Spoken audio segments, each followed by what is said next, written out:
Hello అందరికీ capsicum curry ఎలా ready చేసుకోవాలో ఈరోజు చూసేద్దాం. ఎవరైనా మన ఛానల్ని సబ్స్క్రైబ్ చేసుకోకపోతే ప్లీజ్ సబ్స్క్రైబ్ చేసుకొని కొంచెం లైక్ చేయండి ఫ్రెండ్స్. బాణీలో కొంచెం ఆయిల్ వేసుకొని ఆనియన్స్ బాగా ఫ్రై అవ్వనివ్వాలి. ఫ్రై అయిన తర్వాత 1 కప్ క్యాప్సికమ్ వేసుకొని బాగా మగ్గనివ్వాలి. క్యాప్సికమ్ ఉడికిన తర్వాత 1 కప్ టమాటా కొంచెం సాల్ట్ వేసి బాగా మగ్గనివ్వాలి. మగ్గిన తర్వాత 1 స్పూన్ అల్లం వెల్లుల్లి పేస్ట్ వేసి కొంచెం కారం వేసి పచ్చివాసన పోయేదాకా ఫ్రై చేసుకొని కొంచెం వాటర్ యాడ్ చేసుకోవాలి.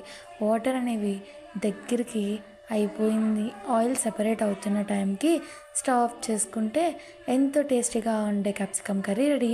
ఇది రోటీలోకైనా రైస్లోకైనా చాలా బాగుంటుంది.